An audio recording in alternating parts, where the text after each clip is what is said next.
And when I was in that hospital for, over a month, um, I just said to my wife, I said, I'm never going back to work or doing anything that I don't want to do ever again. I don't know how much time I have left, but all the time I have left is for me, for you, and for our kids. And I'm going to do something that matters.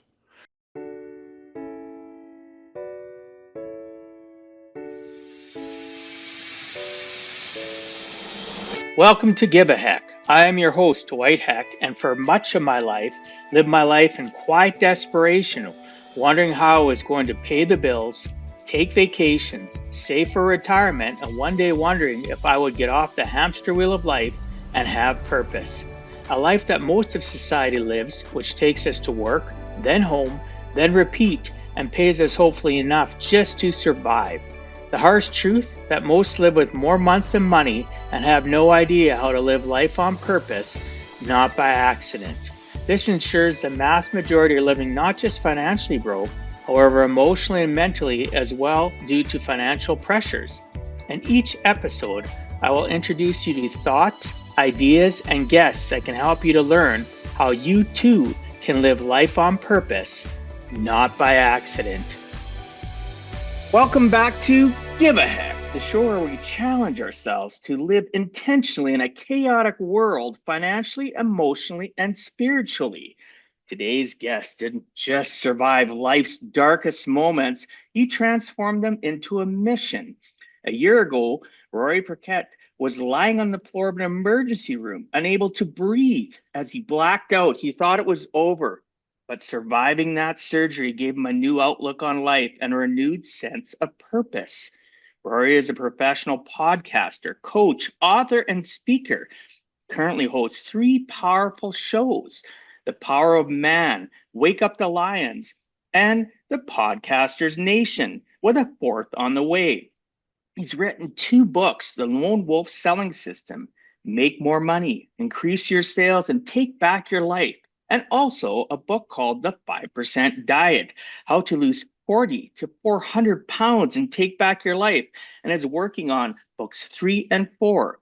His coaching programs, Power of One and Wake Up the Mic, are helping men and podcasters transform their lives. And through the Rising Tide system, he's helping creators monetize quickly and authentically.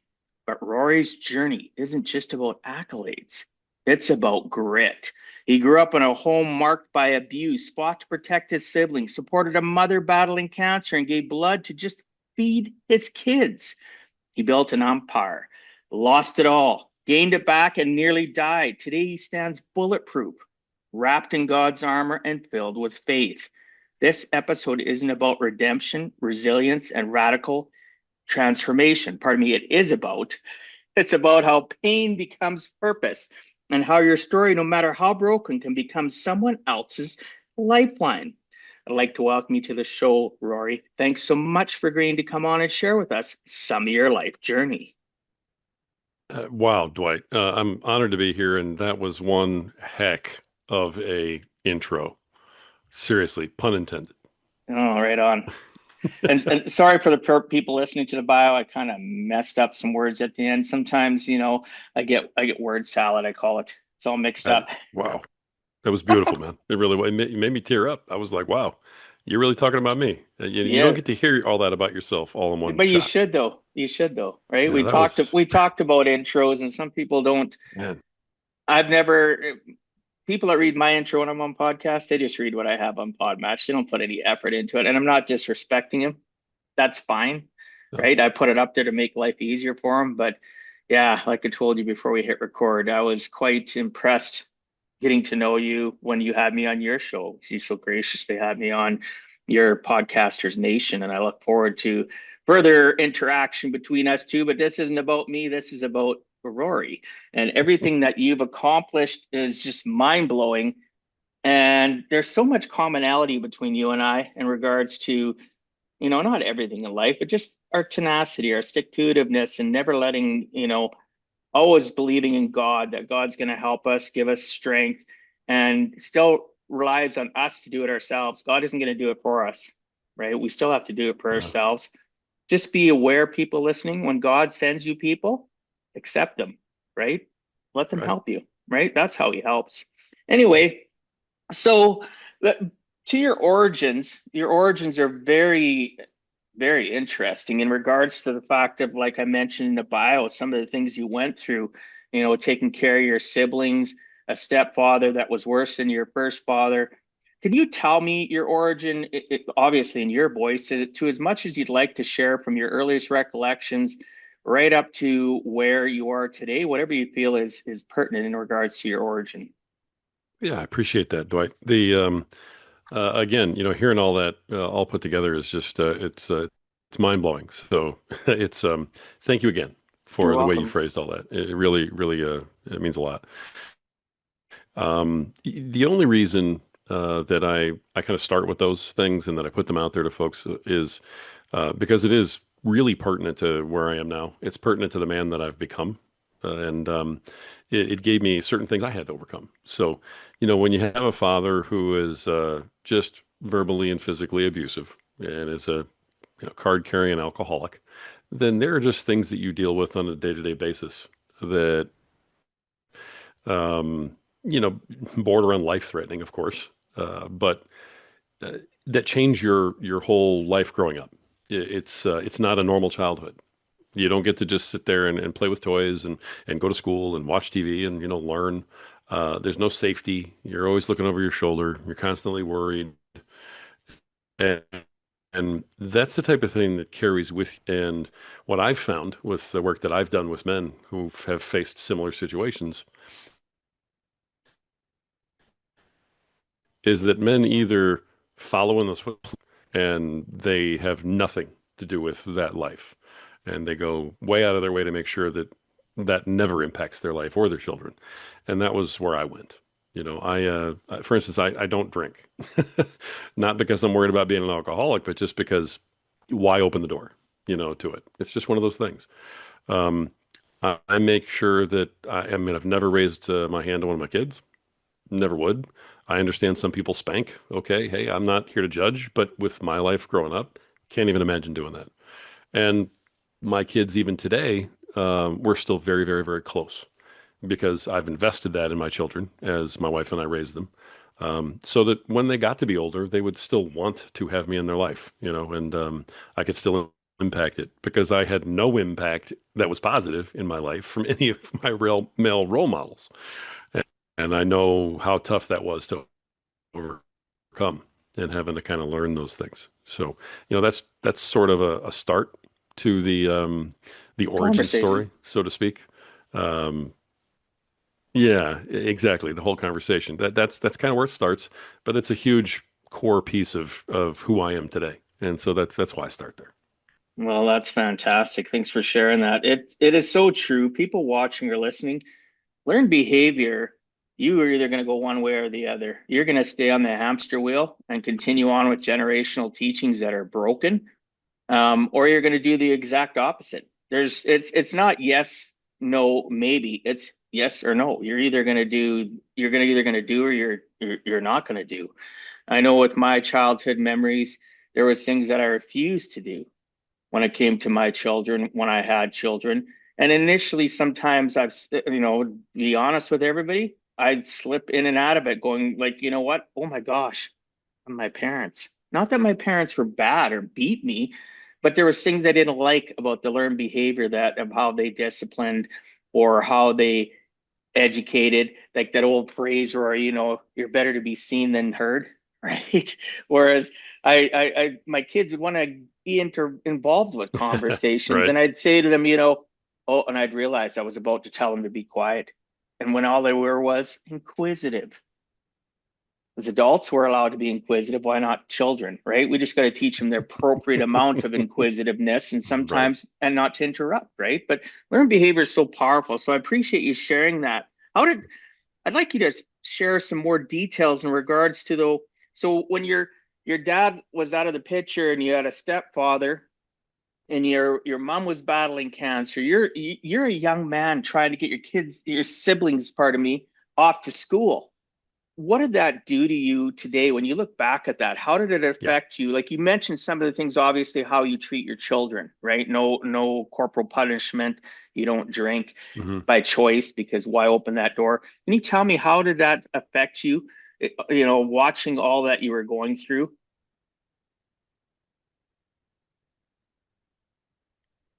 Yeah, for sure. It definitely did.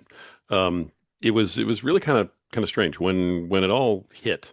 When we found out my mom had cancer when she was bedridden, recovering from surgeries and things like that.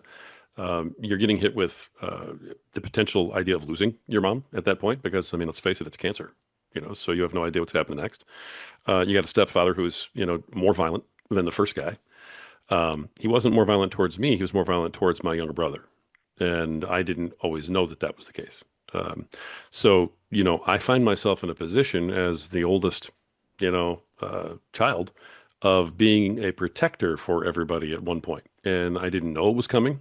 I didn't ask for it. But when it's heaped upon you, you have two choices. You either shrink from it or you run to it.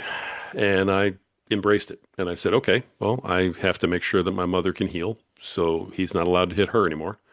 And when I realized he was beating up my brother, um, I, came home, pretended to be sick, came home from school one day, caught him doing it, stopped him physically from doing it. And then he decided to take it all out on me and got so mad that I stood up to him that he put me in the hospital. But even then, I came back as soon as I got out of the hospital and I was like, we can go again. Let's go because this ends now. And it did. It ended because he left when he couldn't keep acting the way he needed to act. And when he was confronted for who he really was, he took off. And so then I was like, oh, well, I just protected everybody, but now there's no way to pay the gas bill. So I guess I better figure this this out. So I had a part-time job and was doing sports also. And I would just take my paycheck and pay as many bills as I could. Work with my mom trying to do that. I had a car that I had, paid for myself with my part-time job, and I would take my brother to school, make sure my sister got where she had to go, all that kind of thing. And it's just one of those situations that I've carried with me my whole life.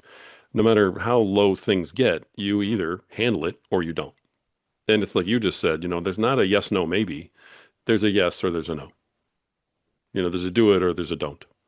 And so I learned at a young age, as a teenager, look, when stuff is heaped upon you like this, you handle it or you don't.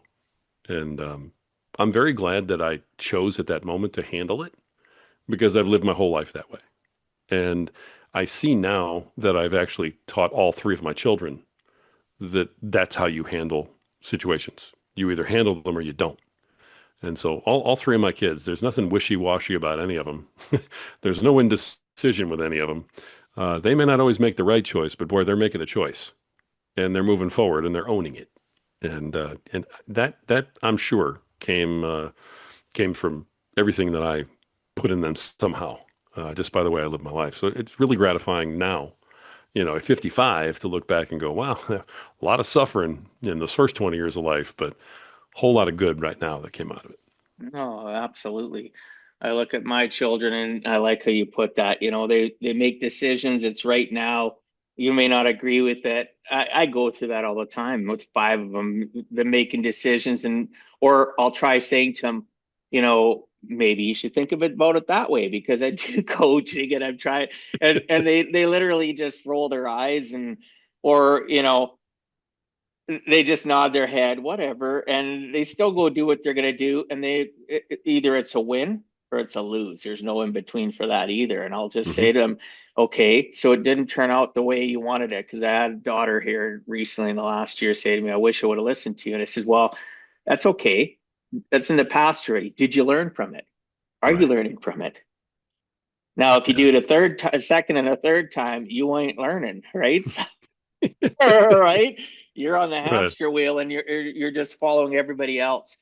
It's okay to make mistakes, Yeah. right? It's not okay to not learn from it and grow, right? Yeah. Absolutely. 100%. Couldn't agree with you Yes, more. right. So, you know, at the end of the day, though, you also have gone through. adversities. I've never heard of anybody doing this before. In your life, selling blood to support family, right? I've never Yeah, heard of that. I'm not saying that's bad whatsoever. In Canada, we don't get paid to donate blood. It's you donate blood or you don't donate blood, right? I know the right. Americans, you guys are lucky in the sense that your healthcare system realizes if we don't pay for it, we're not going to get enough, right? That's So true. Yeah, that's an advantage for you. yeah, So it is. how did that affect you? Do you look back at those times and think to yourself, wow, like I actually did this for my family, right? Is it a humbling pat on your back experience? How did it make you feel? How does it make you feel right now? Right now, it makes me feel bulletproof. And that's why I use that phrase. No matter how bad things get, there's always a way to fix something, right? And I had we had a couple of rough moments in my life. I mean, I don't have a shortage of rough moments in my life, unfortunately. But after a very, very big crash, I owned real estate companies, and 2008 hit in the United States. And that was a huge economic crash for us in the world of real estate. And I ended up losing everything. I mean, I had built myself a small empire, really. I had 5 offices in 2 states. We were continuing to expand. I did it all without owing any money. I mean, it was all self-done and just through blood, sweat, and tears. But then, in order to survive what happened in 2008 with our government, I ended up, having to leverage things just to keep things going. And once you start leveraging, then you can lose it all. And unfortunately, that's what happened. And when we lost it all hard. I mean, it was like everything, house, cars, clothes, toys. It was all gone. Sold everything we possibly could sell. Um, I still went out, worked as many jobs as I could, did everything that I possibly could to keep us going. But there were times when, the money just wasn't there and credit wasn't there anymore. And, if you need food on the table, you got to find a way to get it. And so, well, you know what? They used to pay for blood donations. Now they pay for plasma, which, I've also done in the past. But they paid for straight up blood donations. And they didn't have everything networked either, like from this end of town to that end of town to the town over. So I'd go to 4 or 5 spots in one day, give them blood, and taking a nap and waking up and going to the next spot to give blood, and they're like, hey, why are we using your right arm? Well, because you can't use my left arm because there's holes in it. you know, um, Now they won't let you do that. You can only give blood once a day. But I mean, when you're willing to do that, and then you have money to go to the store and pick up some dinner and go home and feed your kids, you really do feel like, you know what? I'm literally willing to give my life to make sure they have what they need.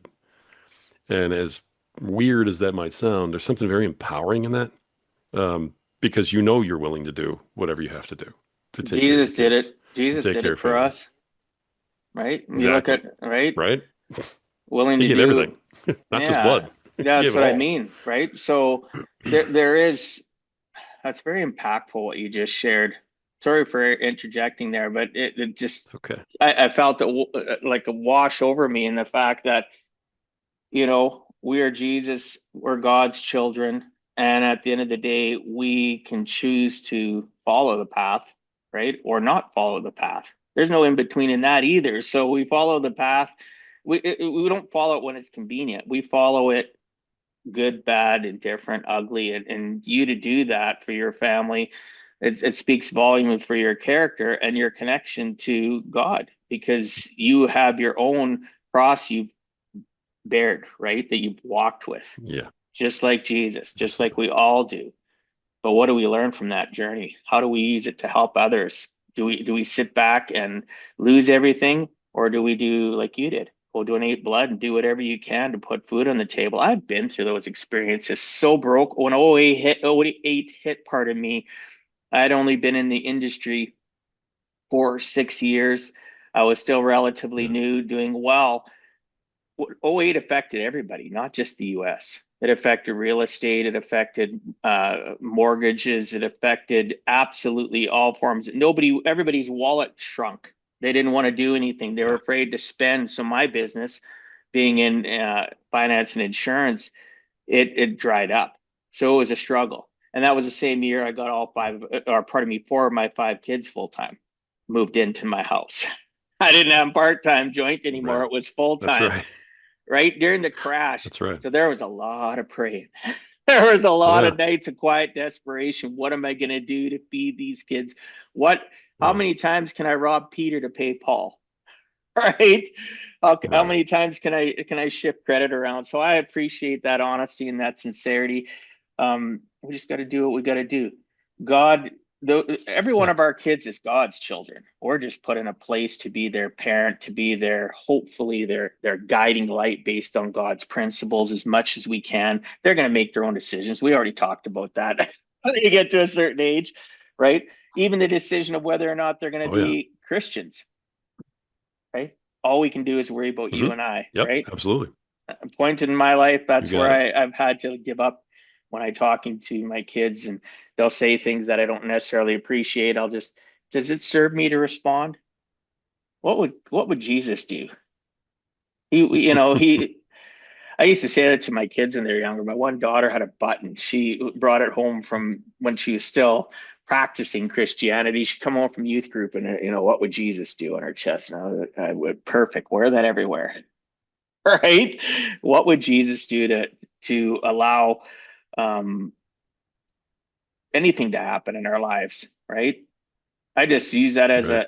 a part of my core values or faith family work. I think we talked about that before. So of course, everything I Yep. gauge is going through a filtering system, right? And that is what Jesus do. So I appreciate you sharing what you shared. I'm going to get into a little bit of how did this affect you? So your whole life, your origin story, you Mhm. got a calling to coach others, right? Somewhere along the way, you got a calling that you should coach others. And through empathy, though, you're a person that, from what I'm hearing, you've always had the empathetic heart. Because in order to be tenacious or even do what you did to support your siblings and then your own family, you have to have empathy. Is this something that Yeah. you realized, or have you developed your empathy in? Then how does it all tie together to the coaching that you got into coaching? I think that's a great question. I think that I've always just been that way. I mean, that's almost an easy way out in terms of the answer. But I think I learned that from my mother. Because again, when you have a father who's beating everybody up, and then you have a stepfather who's beating everybody up, you're constantly in a position of, um, yes, you worry about yourself, but more than that, you worry about everybody else. you know? And there were plenty of times when I was growing up when, I knew he was getting ready to, beat on my mom, and I would go out and yell at him or something. Or I would go out and throw something at him, or I'd go out and, cuss at him, with a word that I didn't even know if it was a cuss word or not. I was, too young and stupid. But the whole idea was almost like drawing the fire, like, hey, bring it here, because I didn't want him hitting my mom.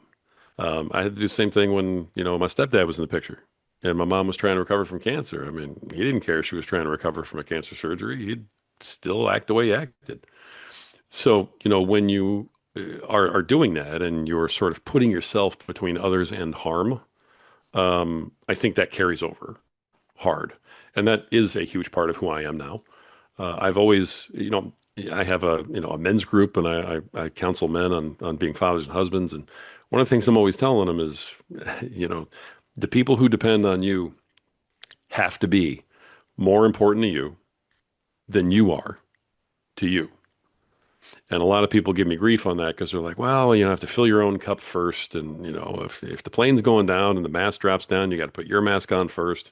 I've heard all that stuff.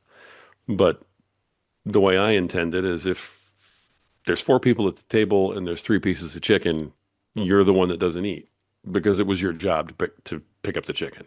you know so I've always taken that attitude of that empathy and that, making sure everyone else is taken care of first before I am. I did it in my marriage. I do it with my children. And I think that really drew me to coaching. First thing I ever coached was a t-ball team with my oldest son when he was 5. you know, because there was a bunch of kids running around getting hit in the face with baseballs and a couple of dads who didn't really care and sort of got roped into volunteer coaching. And I was like, you know what? I'm going to handle this. And all the guys were like, great, great. I don't want to do it. You do it. And we just started actually teaching them. And the reason I was teaching them wasn't to make them all-star athletes, was to take care of them. You know, if you hold the baseball mitt like this, where it's upside down, the ball goes in and then comes out and hits you in the face. If you turn it around and put your elbow out, well, it goes in and either you catch it or it drops to the ground, but it doesn't hit you in the face. And so that's how I started coaching. Was I taught all the kids in the team Captain America's shield with your glove, and they're either catching it or knocking it down. And everybody else in the Little League started using that exact same, term and teaching catching the same way. And I got into it again, not because we wanted to win games, but because I wanted to protect the kids, in this sport. And then that really just evolved, into, all right, how do I teach them what they need to know so that they can get better, so they can play at the next level? How can I help them build their confidence? I would have, I kind of had a reputation in the Little League, for instance, where folks who had kids that were maybe on the spectrum or kids that were a little, emotional, maybe developmentally or whatnot, they always ended up on my teams because I would take 2 minutes and get down on one knee to talk to the kid, eye to eye, and try to connect with each kid. And so, yeah, that's been a part of my coaching since moment one. Now that I'm doing it professionally and this is how I make my living, I treat my clients the same way. If I'm coaching somebody on being a better father, I go in and I'm like, hey, I need to know what's really happening with this particular man. What is he really trying to do? I'm not giving him some cookie cutter. Here's my, 5 worksheets and, here's our group and here's your medallion and everything else. It's one on one. It's let's talk. What's really going on? Where's the pain? Wow. That kind of thing. And I coach podcasting the same way because, as you well know, what you want out of your podcast, what I want out of my podcast, what, that person all want out of their podcast, totally different things. So you can't coach everybody the same because everybody wants something different, and some people just want credibility. Some people just want to have fun. Some people want to do something and feel a sense of accomplishment. Some people want to make money. Um, so that empathy is a huge part of who I am and what I do and why I coach. So That's yeah, amazing. I would say it's all definitely intertwined. Started with your mom though. I love that. Mine did too. Yeah. Mine did too. My empathy and my mom's ability. And you mentioned about a cup being full or a cup not being full and all the, put your oxygen mask on first. I get why people do that, the little cliche sayings and stuff. There's nothing wrong with them. But at the end of the day, your cup was already full. You wouldn't have been able to do any of that stuff if your cup wasn't full, if God wasn't filling you up already. People are always looking for extraordinary, you know, I got to see this miracle happen. I got to see this happen. I got to have all these things happen before I believe, before I feel grateful and full. I can fill my cup up when I wake up in the morning and say, thank you, God, for letting me be alive today. Thank you for giving me another Right. shot. I welcome you into my day, Lord Jesus, and into my family and friends' day. I do say this, people that are listening and watching, Hmm. that already starts my cup filling up. I go into the washroom, I do what I need to do because I have that. I'm grateful. Thank you, Lord. Running water. I can shower. Wow. Oh, Yep. thank you. I get to make a cup of coffee. Each one of those things are Yeah. filling my cup up by my choice, right? So I agree with you. We can serve and we can give to our families and we can do all that stuff if we're leaving with a grateful, gracious heart, in my Yeah. opinion, right? So Amen. Amen, brother. that empathy just keeps on building and building and building so much so that I attracted some more than one. I had her on twice, an empathy coach friend of mine that I've met personally when I spoke on a stage in Salt Lake, and she was just amazing. She sat me down. I've got to know you this last year and all our calls. I'm finally getting to meet you. She gave me a big hug. We got a break here between speakers. Sit down. I want to ask you some questions. And she, all of a sudden, she says, you're 100% empath. Not just kind of. She says, no wonder you had trouble raising 4 daughters. Right? the Right. radar, the radar, beep, beep, beep, Hmm. and dad being the antenna picking it all up, right? But Oh yeah. I digress. Anyway, it's just I'm the same way, brother. Empathy started with my mother, and I just kept on letting go. But how did it start with my mother? God. It all goes back to him, right? Yep. So, Absolutely. all goes back to what Jesus sacrificed for us, and are we living even close to what he wanted us to live, right? Try to be a Right. mirror reflection, Right. which is almost it is impossible. How can we be him? But we can sure follow some of the paths and lessons and Right. teachings by being a good man, by being a good person, raising our children and doing whatever it Mm. takes to serve others. And that's just so admirable, brother, that you're doing what you're doing, especially everything that you've gone through. So, I appreciate you. And I'm sure those that have had help from you Thank you, do man. as well. If they don't tell you, I'll tell you, right? You've already been coaching me just from getting to know you, just being on your podcast and just conversations with you. It's so enlightening. I really appreciate that. So we're going to talk a little bit about, from ER to entrepreneur, right? You literally were in the hospital, just about died. And through all that, you became, an entrepreneur that is changing people's lives. Can you share some more of that part of the story? What happened with you? Yeah, absolutely. And that's pretty accurate, unfortunately. I was already an entrepreneur many times in my life prior to, that particular health battle that I had almost a year ago. I mean, like I said, I had owned real estate companies. I had owned other businesses. I had owned a few marketing businesses and sales and things like that. But I'd done a lot of coaching. Started coaching men 2 years prior, but I was doing it kind of part time, and so I still had the full time job, but I was doing coaching on the side, so to speak. So it was a great second income. It was a great side hustle, but it wasn't my full time career job. I had started podcast coaching for folks because, as you know, when you keep podcasting and you have a lot of episodes and you're doing it reasonably well, people ask you all the time, well, how do you do this? How do you do that? And so at some point you go, maybe I should coach this, and see if I can help folks out. So I was doing that, but it was still very, very part-time.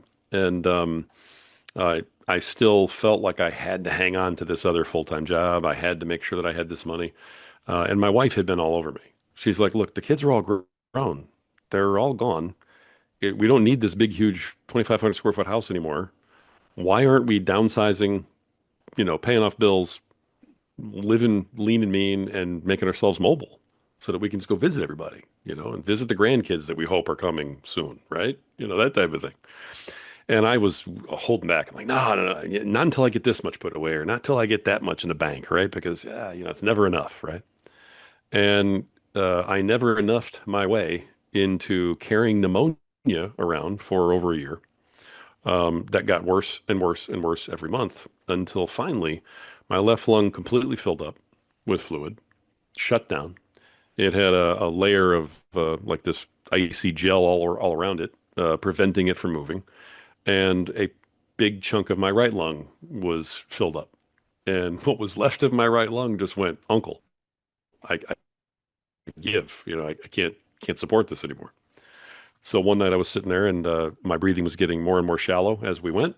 And I looked at my wife and I was timing it and I said, hon, I don't want to alarm you, but at this rate, in between breaths, I'm not going to be breathing in about 20 minutes. We need to go. And so she threw me in the truck and she broke like 8 laws getting me to the emergency room, got me there faster than any ambulance could have in any circumstance. And I made it into the emergency room. I was walking up to the counter and I remember like reaching for it as my vision went out and just going splat right on the floor. The next thing you know, I'm in the back someplace with nurses and tubes and everything else, and being brought back because I just totally stopped breathing. I couldn't inhale anymore. My lungs had completely stopped.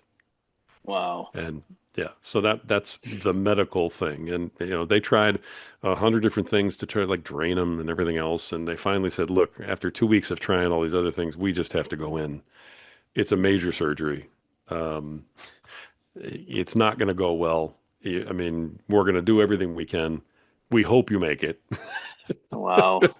But you're 55, you're not in great shape, and this is really awful. So I went, well, if this is where God's put me, then this is where God's put me.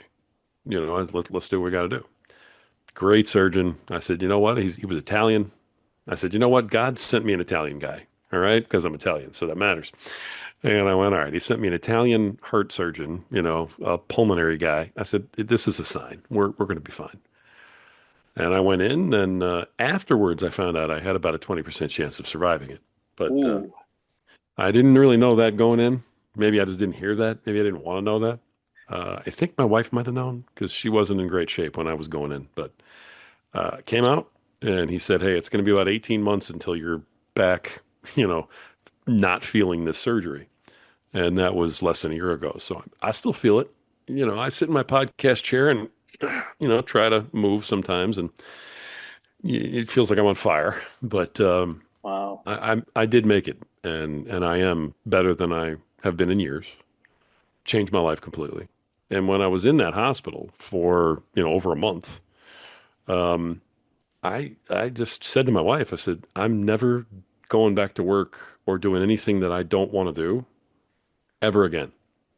I don't know how much time I have left, but all the time I have left is for me, for you, and for our kids. And I'm going to do something that matters. That's Sorry, amazing. but yeah. And when I came out, she's reminded me of that like 10 times. But that's where I am now. And I do this for a living. I love every minute of it. I do interviews all day long. I get to meet awesome people like you, and I appreciate it's that. the life I've always wanted to have, and I actually get to have it now. So Mhm. I'll take it all day.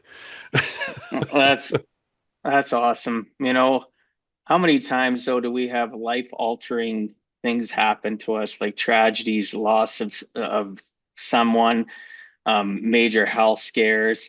I went through a couple myself already this year in 2025, and does it slow me down? Honestly, yeah, of course it does.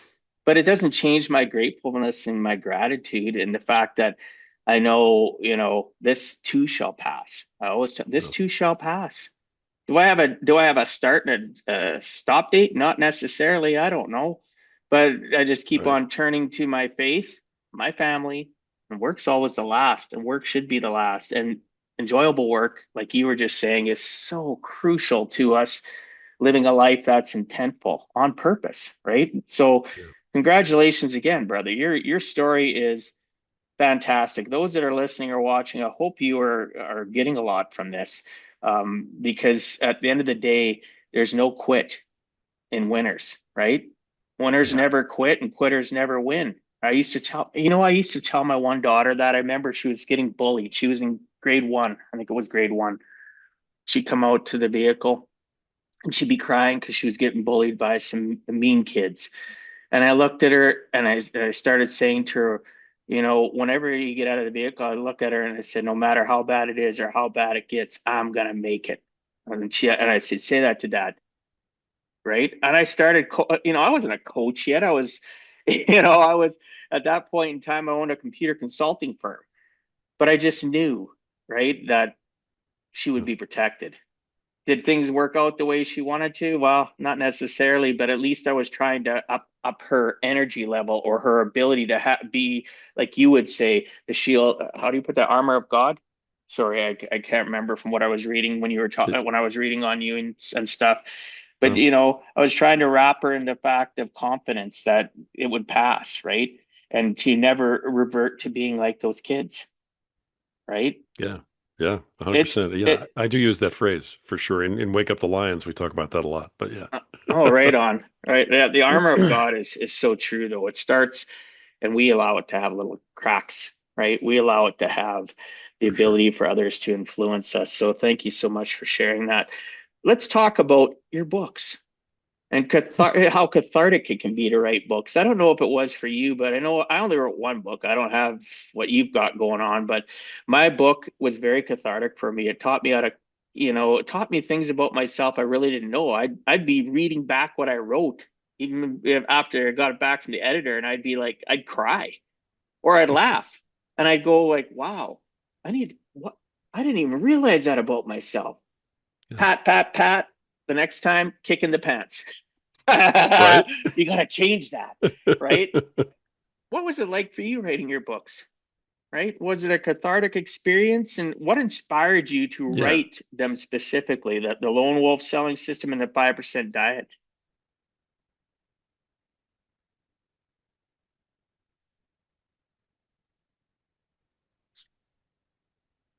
Hey, there you are. Yeah, you, All I, right, got you back. got you back. Got you back. All right. Yeah. I appreciate the question. When I wrote the first book, it was I just was going to write a book. I was like, you know what? It's time to write a book. I've always wanted to write a book. I was learning how to do it on Amazon back when that was new, self-publishing and whatnot. So, and I said, all right, I'm going to do this. I'm going to put this out there. And of course, in my mind, I'm like, it's going to be touring the country with this book. Um, and I love doing it. I loved writing it. It was very cathartic because it made me think of all kinds of things that I had taught people before because I used to be a sales trainer, in a lot of different ways and several different businesses. But in real estate, especially, I used to travel and train other offices, and their agents and stuff on how to sell. So it was really important for me to get this out, to do this. After the fact, I'm like, wow, this is really bad. This book is terrible. I can't believe I put this out and put my name on it. But then a really funny thing happened. I'm in the workforce and I get a job managing an advertising sales team for a newspaper, right? And one of the reps there finds my book online and they're like, whoa, wait a minute, you wrote a book? And like all of a sudden, this sales team that wasn't quite sure who the new boss was that was coming in, like, do we listen to this guy? All of a sudden, they were like, hey, whatever you tell me to do, I'm doing. I had this ridiculous amount of credibility with them all of a sudden because they found me on Amazon with my name in a book. Now, at that point, I went, all right. So I bought books for all of them and handed it out. And I said, this is now required reading. We're going to talk about this at our sales meetings. And it was like the reverence that came with that back then was just crazy. And I went, okay, wow. But I learned right at that moment the credibility, the image, the branding, how that all hits you because I lived it, in real time. And I said, wow, I need to remember this moving forward. When I started the podcast, I had a very similar situation. It was, wait a minute, you have a podcast? What does that mean? You have a podcast. And then, you show somebody, you can tell them, hey, I have a podcast. And they go, oh, okay, I don't know what that means really, but great. And then they look it up in their phone, or you send them a link, right? You text them a link and then they open it and they go, wait a minute, this is you. I just said, I have a podcast. This is what I do. But people just don't connect it. Then when they do, they really do look at you differently. And so I said, I need to remember these things. And now that's part of what I teach and what I coach. When you're a guest, for instance, if you've written a book and you guest on a podcast, all of a sudden people that go, wait a minute, you're real now because I saw you get interviewed on a podcast. I'm real. The book's real. This is all real. Yeah. Thanks so much. You know, it's not me playing around. But anyway, so I learned a lot with the first book, and it carried over into everything that I do today. The second book was really was very personal. And it was a story of my weight loss journey. I had, I'm sure a psychiatrist or a therapist could have a field day with my head if they got up in there and with free reign. But somewhere along the way, it resulted in me, comfort eating. And when everybody else is more important, they're all getting the good food, the expensive chicken and everything else, and I'm eating ramen noodles, you know, which are terrible for me, and everything else. So I'm eating the dollar menu at McDonald's, so that they can have good food at night. Um, I ballooned. I was almost 400 pounds. And I mean, it was the most ridiculous, most unhealthy, just awful situation for me ever to have been in. Um, and it was all behavioral.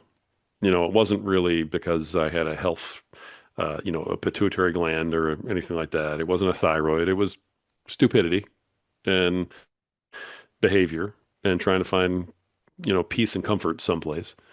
Um, and so the book is my story of realizing how bad I had gotten by, talking about an incident, that happened on a Father's Day, which was another really low point, and what happened after I realized it, and getting back in touch with God, with my direction, and saying, how have I allowed this to happen to me? This is nobody's fault but mine. And too many times I had tried diets, they hadn't worked. Too many times people I knew said, "Oh, take this shake, take this pill, whatever it was." And I said, "You know what? I got here by eating a little more all the time and doing this to myself. So the way to get out of this is to just start eating a little less all the time and undo it." And so I created the 5% diet. And that's the book, The 5% Diet. And it's the most simple idea on the planet. If you normally have a quarter pounder of cheese and a large fry and a Coke, well, take 5% of your food and throw it in the trash. So that's, handful of fries, garbage. I just ate less today than I did yesterday at lunch. Do that for a whole week. Then next week you have a qualifier where now I'm going to get the quarter pounder of cheese, a medium fry, and a Coke. And I'm still taking the 5% out. Now I've eaten significantly less than I normally eat. I did that. I lost over 100 pounds. Wow. It was huge what happened. And it took about, 7 months to really feel it and see it. But I lost it. I lost it in such a casual, gradual fashion that I didn't have like all kinds of loose skin hanging on me or anything. I mean, my body actually adjusted with it, kind of like a deflating balloon, And as I was going through that, I said, I need to help other people with this. And I said, I've got to document this for somebody else. I don't care if only one person buys this book. I've got to share this with somebody. So I wrote the book. And it's my story of what I went through, how I did it, and everything else. And it's actually done pretty well. I've, I've gotten a lot of had a lot of conversations about it. I started guesting on podcasts then with that book, talking about it and everything else, and that's kind of where I got exposed to podcasting. And um, that process was freeing for me. I really felt like that was the last stage of letting go of the weight that I got rid of. And I'm still a big guy. I mean, I'm a big Italian guy. Me and my boys were all linebackers. That's how it goes. But I'm not like that. I'm not like that. That's so, I can go out and walk and make it, someplace. It's all good. I can walk through the store without assistance. I couldn't before, and it was brutal. But so those are my two books that I have written so far, and kind of the story behind them. And I've got two more coming. So those are going to be very different, but hopefully just as impactful, at least for me, and for maybe a few others who decide they want to read them. Right on. So I get to have you on a few more times. That's awesome. I like Well, I'd that. love it. Oh, of course. I So accept. I, agreed. This is a verbal contract. Right on. Anyway, the dieting thing and I look back in my own life and how it's affected me, and I've gone up and down, and I depressive eat. People call it whatever you want, boredom eating, depressive eating, whatever, and Mhm. putting too much caloric intake in and not burning enough. Of course, I'm going to gain weight. So I went through that myself in the last couple of years. I had lost lots of weight. I was down to, about 170 pounds and feeling good about my life, and then got lazy in the way I treated things. 2023 rolled around and I just went to Europe, and I'm in Italy, I'm eating Italian. Man, come on. I'm a pasta freak. And, hanging out in Rome, hanging out in Milan and different places, and the amount of food I ate, it was just crazy. And I come back and I gained like 10 pounds, and I thought, whatever. I'm just gonna enjoy life. I kind of let myself slide mentally, and it's just snacking at night, doing things that I wouldn't normally do. Put on a TV show, eat a bag of chips, do this, do that, things I hadn't done in years. Next thing I know, I ballooned up to 210 pounds in a matter of gaining 40 pounds. It's not as relative as your weight gain and weight loss, but it's still. that happens with people. People watching or listening, if you are in that trap, get that book. What Rory's talking about, reducing what you eat is the most important thing. I started just at the beginning of July tracking all my macros again and what I ingest and reducing what I have. And it'll actually say you're going to be this weight based on this. You should be this many weeks. You're going to be at this as long as you follow this. So I sometimes need to have something slap me upside the Yeah. head to keep me on track. I just don't, I'd love to say that I'm strong and I can always avoid that cheesecake. Right. No, don't put any of the strawberries or cherries on top. Just give me the cheesecake. I'm Just give gonna, me the cheesecake. I'm just gonna eat it naked. Right. So I get what you're saying. I appreciate your vulnerability. Um, Yeah, for but sure, man. again, I just wanted to share a little bit that would get more commonalities. Again, I really appreciate you sharing about, what you've dealt with in regards to writing the books, what the whole meaning of each book was and how it can help people. I do know though that in order to do anything in life that a habit that's negative, people immediately think they need to change it overnight, right? You Hmm. gained 50 pounds, you gained 100 pounds. We'll just use weight as an example. Taking that magic pill that's going to make you lose it in 2, 3 months isn't healthy for your body. All No. these colonics and all these different things. Oh, just drink water with lemon in it or lime or whatever. And these different diets, you need to take it off as slow as you gained it, or pardon me, slower than you gained it, because you also affect your heart, you affect your organs, right? So besides that, go buy the book. We'll just leave it at that and go on to the next topic. Go get Rory's 5% diet and move on, right? Start somewhere. It takes a baby step. It's called Amazon. Typing it in, purchase, and get it shipped to Right. you, right? Right on. Yep. Well, one little baby step can lead to a whole explosion and a climb in your life that you've never realized was possible. And Rory is a coach in a book. And if you really need it after the fact, reach out to Rory, right? We'll make sure that that's in the show notes. So back to talk about the power of man, wake up of lions, and the podcaster nation, because we have a little bit of internet issues. Talk to me about, obviously we don't have a lot of time, about those three podcasts and what they're supposed to, what your whole idea, not what they're supposed to do, but what your whole creation is of these podcasts and how they can assist and help people. Yeah, wonderful. I appreciate the question. My flagship podcast, the first one I ever did, and the one that's still going very strong. We're about to hit 300 episodes on that one is Power of Man. And the idea there is that when I was going through some of my worst times, I was alone. And so I didn't have anybody to talk to. I had nobody to go to for guidance. There weren't, mentors out there to go talk to and find. And so I just decided I want to talk about everything that's happened. I want to start conversations with men. And if I can help one man, one father, one husband, not feel completely alone when he's going through this type of thing, in his life, then it's worth doing. And that was why I started the podcast in the first place. Since then, it has come through that way. It really has. We've developed a huge following, a very loyal following in a lot of ways. And it's been just an unbelievable experience. I've got to meet all sorts of incredible men. We have had a lot of veterans who have really made it their home, and are avid listeners and participants in it. And so that's been very rewarding for me also. And it's been great. And my sons now are getting more involved in that. They are realizing this is how my dad raised me, was in these power of man principles. And they didn't really realize it when they were being raised. But now that they're both planning families of their own and either married or getting married, they are seeing it now. And so now they're very interested in it, and they're getting involved in it. So that's what that podcast is. Um, Second one is The Podcaster Nation. We're about 150 episodes in that, give or take.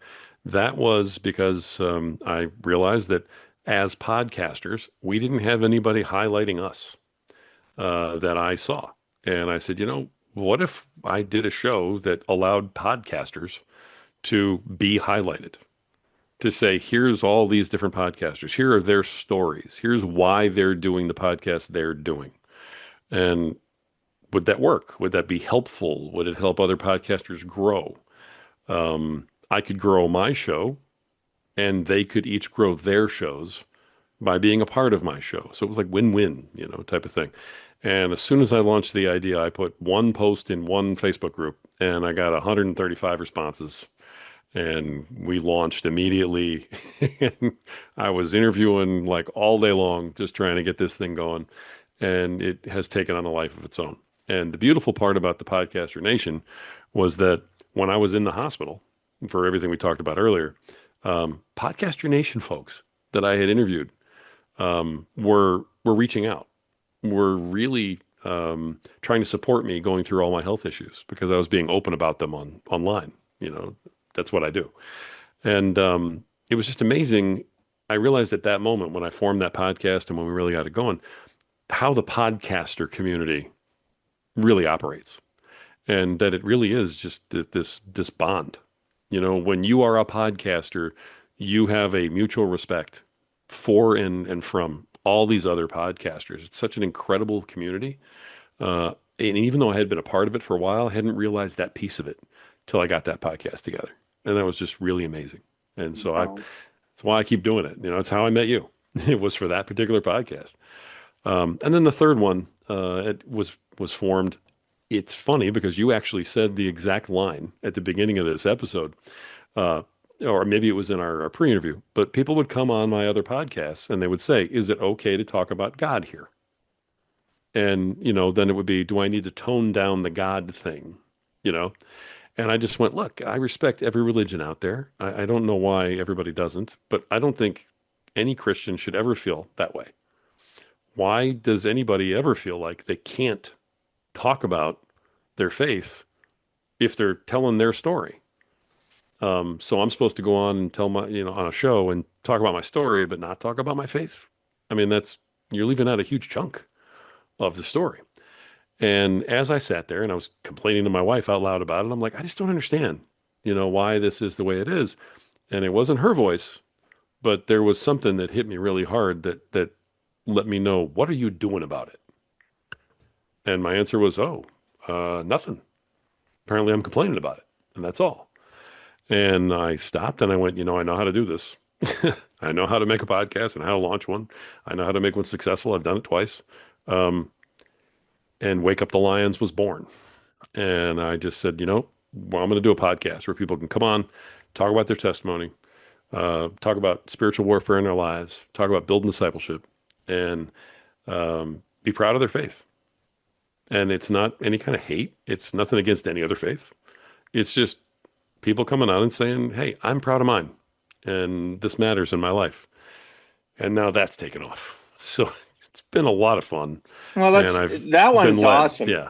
So because that's you're sharing your life conversation with God, yes, right? yes, In a blunt you are. way, it's just you're sharing your connection to Jesus and you're sharing your life connection with God, the hills and valleys, your improper interpretations of what God's trying to do, where it's caused you some trials and tribulations, and how when you open up your mind to listening to God. And I say that because I've prayed about stuff and didn't like the answer. And the next morning when I woke up and prayed about it again, when the first answer was the right answer. Right. Right. So I apologize for interrupting about that, but yeah, Not at really all. like that. Wake Up the Lions. That's a great thing. All three of them. Yeah. Yeah. Thank you, man. I appreciate it. Such a servant. I love that. Right. Trying, trying to be. You're doing more than trying, man. I always say to people, trying is lying. You either do or you don't, right? And you're doing. So I don't think it's just try. I know that's your humility coming through, and I appreciate that, but you are doing, brother, right? If nobody Thank you. tells you, I'm telling you, you're doing it. Keep it up. So we're coming to the end of the show. There's so many other things I wanted to talk about. Two last final things, and we'll wrap it up here. Tell me we talked a little about what it's like to be wrapped in God's armor and finally being bulletproof. Can you talk a little bit more in detail about that, about how you discuss, being wrapped in God's armor? Obviously, it's probably a lot on that podcast, Wake Up the Lions. But what does it mean to you to be finally bulletproof? I think that I came to that realization when I was recovering, when I was in the hospital. when you're having these conversations with your wife and you realize that there was a really good chance you shouldn't be having that conversation at that moment, that I should have been gone. Um, when that hits you, you kind of realize, you know what? The devil has thrown everything he can at me so far, and I'm still here. And so I must have a purpose for being here, for God to have kept me here. And I don't know what that is, but I'm going to open myself up to finding it.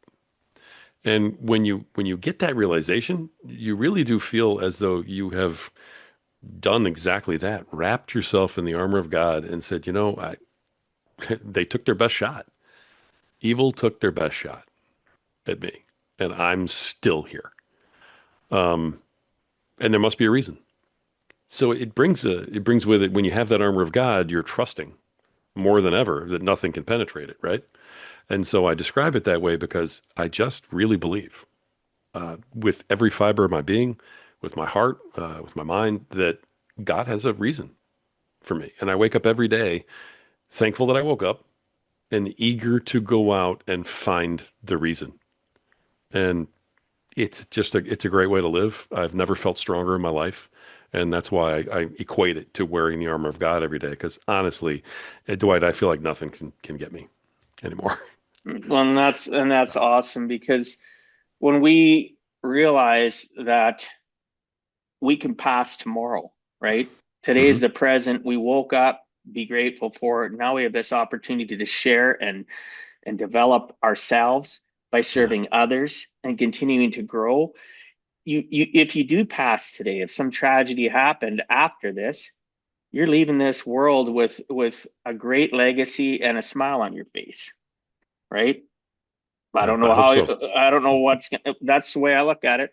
I don't Yeah. fear death. I used to, but we won't get into that conversation. That can be for your other podcast. I used to fear it Right. when I was younger. It was horrible how it encapsulated me.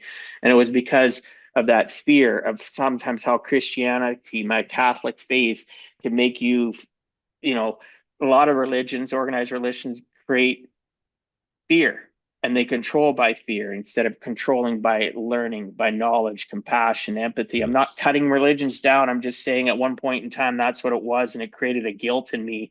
And I feared it, right? I don't anymore. But we'll continue on with finishing up the podcast. I appreciate you talking about that. I do feel like I'm wrapped in God's armor personally. Right And on. that I'm bulletproof.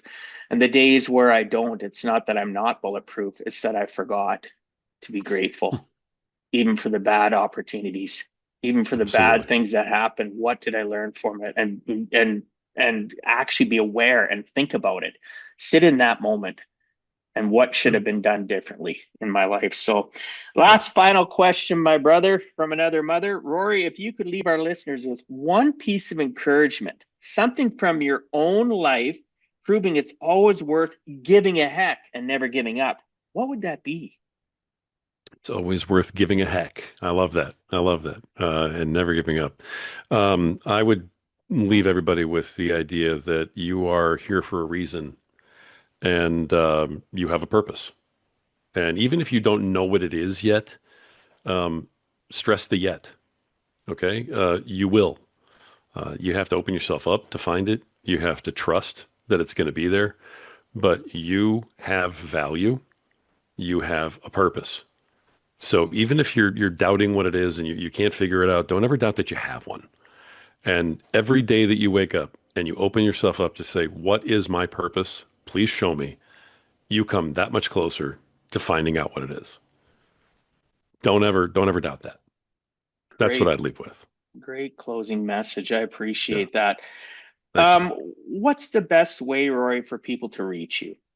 Honestly, on Facebook or Instagram, just with my name at Okay. Rory Paquette right there on the screen. That's it. And send me a message on either one. I respond to everything. Right on. For those new to the Give a Heck podcast, whether you're watching or listening, check out the show notes at giveaheck.com. You'll see a picture of Rory as well as detailed show notes, as well as a full unedited transcript of the show as well. For those that like that, and I do get people that enjoy reading, it's all there, as well as the links to reach out to Rory. Thanks again, Rory. I really appreciate you coming on. I'm going to wrap up the show, and I look forward to our next conversation, brother. Thank you, brother. Me too. So before we close, remember, your story isn't over. Whether you're lying on the floor or standing on a stage, your purpose is waiting for you to show up. Give a heck. Give it loudly, because the world needs your voice. This has been Rory sharing with us some amazing information, bringing us raw truth, unwavering faith, and a voice forged in fire. If this conversation moved you, share it with someone who needs to hear that survival is just the beginning and transformation is always possible. If this episode resonated with you, please share it. Please share it with everybody that you love and care for. Maybe even share it with an enemy. Who knows? Maybe you'll change their lives and you'll create a connection of communication to restore, right? A friendship. You never know.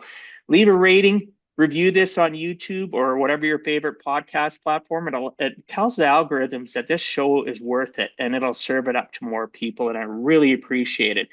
Until next time, remember, it's never too late to give a heck.